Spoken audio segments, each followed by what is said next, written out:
something big is going on this week and it is causing a hell of a mess. But it will be good. So we've finally been able to book in some workers to come and restump the house. It took longer than we expected to be able to get someone onto it. We're stoked to have things happening now. This area here doesn't really make sense because they've obviously extended, this is a room that they've extended out onto the porch at some point, but the levels aren't the same. And when you come onto here, they've extended it. But look how they've connected this. Like, no support underneath and the shittiest little connection between those two beams. Like, this is not getting held up by pretty much anything. It's ridiculous. So the guys that are doing the stumps for us are gonna re-laminate that up and put some extra beams in to make sure it's better going forward. But whoever did that initially, poor job. Moe knows something weird's going on, but he doesn't know what it is. But he's heard a lot of noise, and he spent most of the week freaking out. Sorry, buddy, you can't come out until we close up under the house. Otherwise, we'd never get you back. So we've got a long weekend here in Victoria. So today is Thursday, and it is a public holiday for the Queen's passing. And then tomorrow we've got the AFL Grand Final public holiday, which is awesome. So it's a long weekend for us here.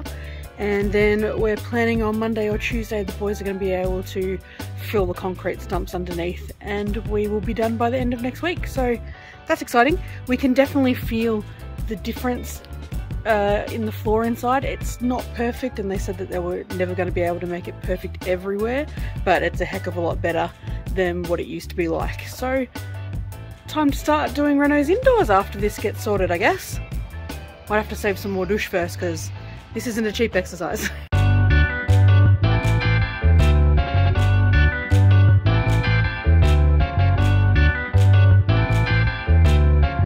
The carrots look crap. I've never had luck growing these.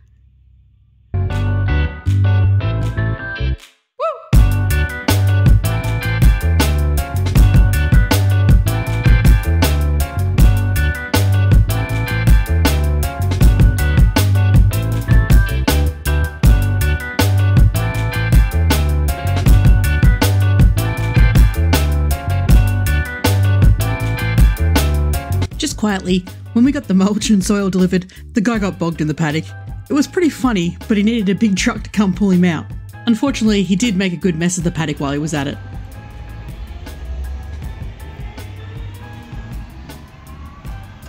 Betty and I had a sneaky visit to the local nursery recently, and I picked up this macadamia tree, which I'm really excited to see grow over the years. Whilst digging out the hole, I found this old horseshoe. We'll have to clean that up and keep it for good luck. This one's an Australian native and will go to be about 5 metres high and about 4 metres wide. It comes with both male and female parts, so it doesn't need any other trees to help it pollinate, which is great. I've just started cutting back the out of control parsley and discovered these little bugs hanging out in what looks like globs of spit. Turns out they're called Spittle Bugs, and the internet tells me that although they are chomping away at the plants, the damage is minimal, and even though they're considered a pest, it's not really worth doing anything other than just leaving them alone or washing them off when needed. Lucky, I was a bit concerned for a minute there. It's now Saturday. Friday was a bit of a write-off after a work function on the Thursday night that I got a little bit too jolly at. Was fun though.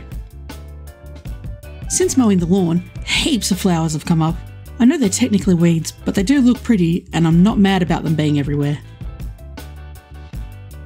So this bed here behind the veg patch has been really neglected. We just haven't done anything with it since we've been here. People before us just use it as a bit of a dump zone for some extra stuff. So today's task is going to start cleaning this up, and we've got some plans for this going forward, but for starters we'll just clear it up and see how it looks after that. Last time I was grabbing materials from here, they were covered in spiders, so hopefully it's not so bad today. Definitely still got bugs on them. Definitely a lot of slaters and snails and all sorts of things came off those, but I did see one scary spider, and I reckon that's probably his home. Gross. Do something about that. In Discovery, I knew that this fella was in here because I could see him from the top, but I didn't know that this berry bush was here. I'm not really sure what kind of berries they are, so if anybody knows, let us know. Not sure if poisonous and I should get rid of it or if it's good. Alright, well that's the first run through of this bed. We found 4 of those small berry bushes, a young apricot tree and a couple of other different things. We'll have a second finder run through this area before starting to plant it out.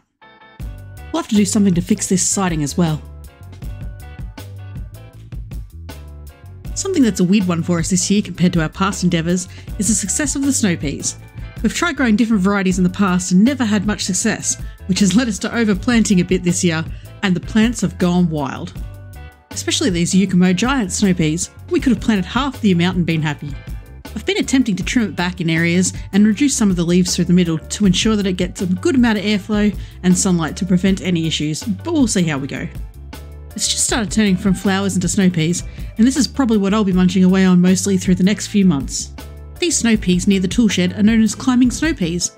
I didn't plant as many of these, so they're not going quite as crazy. Yet. These last beans are broad beans. I'm not really sure how to pronounce their name, but I do know they are of Spanish heritage, and in English they would be known as sweet water. These guys are prone to wind damage, and you might know if you watched our earlier videos that we did lose some about a month ago, which we thought to blame on animals at the time, but now I'm thinking it was probably just the wind. We got all 3 of these varieties from the Diggers Club, and these are the types we used. Back in the front garden, and we've made a really gross discovery. Aphids have exploded and gone crazy all over the roses in this area. Disgusting. They're falling off. Like there's that many of them, they're pushing each other off like King of the Rock. So I'm just trying to spray these mofos with this apparently natural pyrethrum insect spray. We've been given advice that spraying them with the dishwashing liquid and water mix will work well to get rid of them, and if you want to go even better, add some crushed garlic into the mix. The good news is that I checked on it all later and they were dead, with the bodies just falling off when I flicked them, so the spray worked really well. Look at this on my screen. That is disgusting! Get off my roses!